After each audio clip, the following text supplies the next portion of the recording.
Well, thank you very much. My fellow Americans, I greet you this morning from the White House to announce a major breakthrough toward achieving a better future for Syria and for the Middle East. It's been a long time. Over the last 5 days, you have seen that a ceasefire that we established along Syria's border has held, and it's held very well, beyond most expectations. Early this morning, the government of Turkey informed my administration that they would be stopping combat and their offensive in Syria and making the ceasefire permanent, and it will indeed be permanent. However, you would also define the word permanent in that part of the world as somewhat questionable. We all understand that, but I do believe it will be permanent. I've therefore instructed the Secretary of the Treasury to lift all sanctions imposed on October 14th in response to Turkey's original offensive moves against the Kurds in Syria's northeast border region. So the sanctions will be lifted unless something happens that we're not happy with. This was an outcome created by us, the United States, and nobody else, no other nation. Very simple. And we're willing to take blame, and we're also willing to take credit. This is something they've been trying to do for many, many decades. Since then, others have come out to help, and we welcome them to do so. Other countries have stepped forward. They want to help, and we think that's great. The nations in the region must ultimately take on the responsibility of helping Turkey and Syria police their border. We want other nations to get involved. We've secured the oil, and therefore a small number of U.S. troops will remain in the area where they have the oil. And we're going to be protecting it, and we'll be deciding what we're going to do with it in the future. In any event, by the moves that we've made, we're achieving a much more peaceful and stable area between Turkey and Syria, including a 20-mile wide safe zone. An interesting term, safe zone. That's the term we're using. Hopefully, that zone will become safe. Thousands and thousands of people have been killed in that zone over the years. But it's been sought for many, many decades, and I think we have something that's going to be strong and hold up. Turkey, Syria, and all forms of the Kurds have been fighting for centuries. We have done them a great service, and we've done a great job for all of them. And now we're getting out. Long time. We were supposed to be there for 30 days. That was almost 10 years ago. So we're there for 30 days, and now we're leaving. It was supposed to be a very quick hit, and let's get out. And it was a quick hit, except they stayed for almost 10 years. Let someone else fight over this long, blood-stained sand.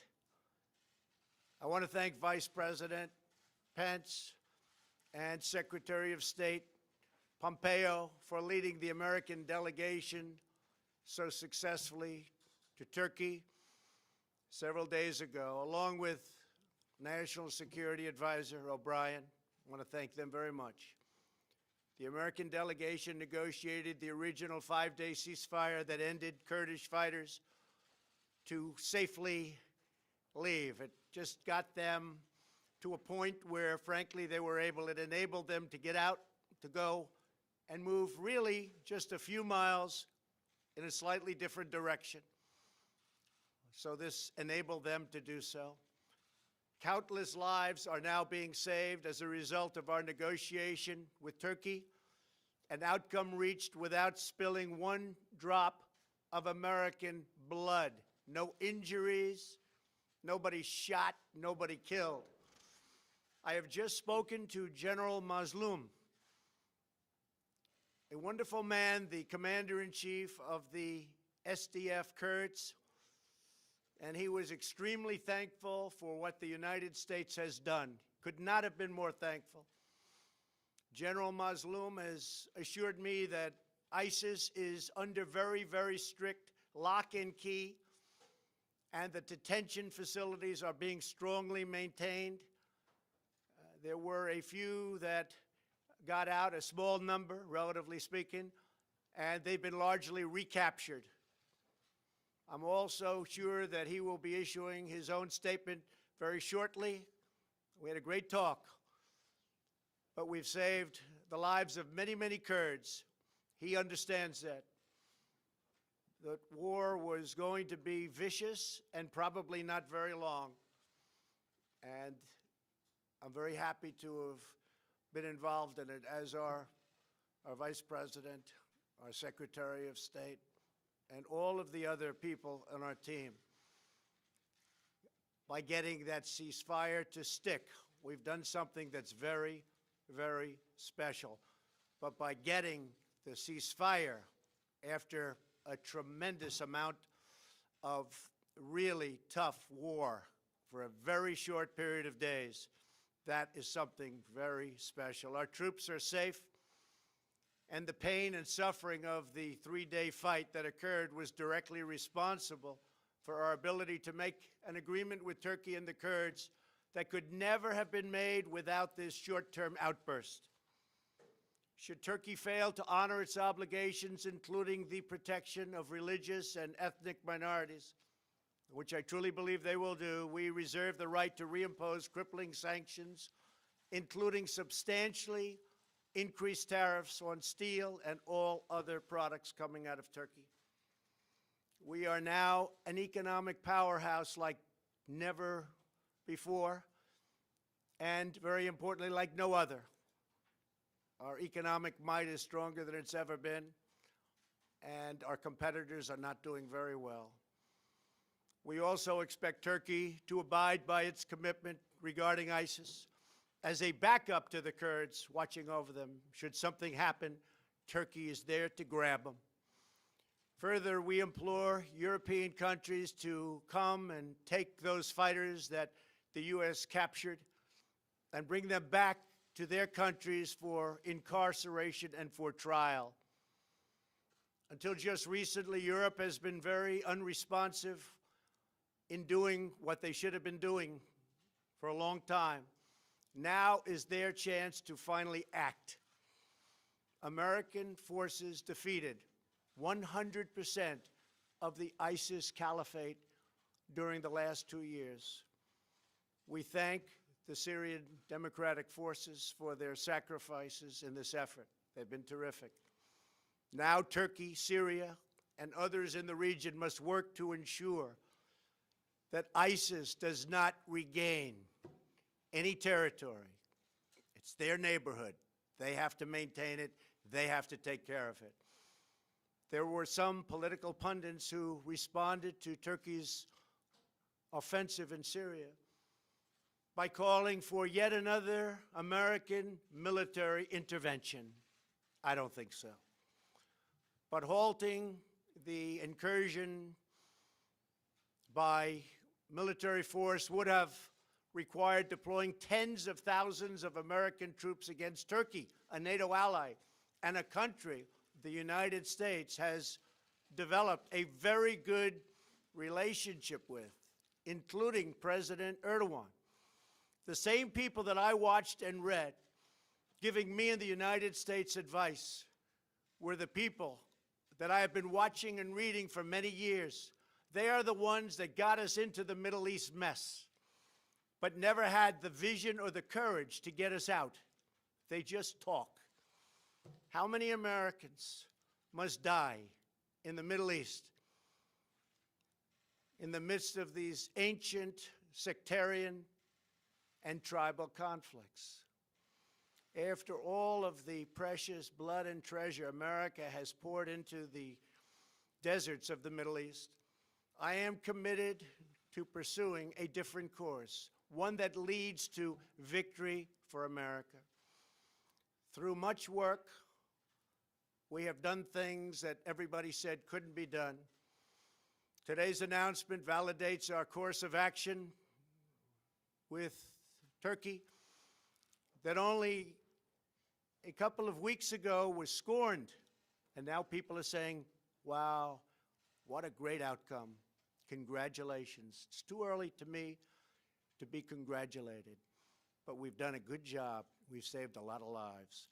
Most importantly, we have avoided another costly military intervention that could have led to disastrous, far-reaching consequences. Many thousands of people could have been killed. The last administration said Assad must go. They could have easily produced that outcome, but they didn't. In fact, they drew a very powerful red line in the sand. You all remember the red line in the sand when children were gassed and killed, but then did not honor their commitment as other children died in the same horrible manner. But I did honor my commitments with 58 Tomahawks. 8 long years after President Obama's ill-fated push at regime change, U.S. troops are still on the ground in Syria.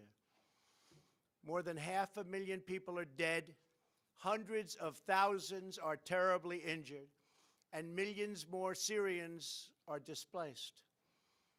It really is a nightmare of misery.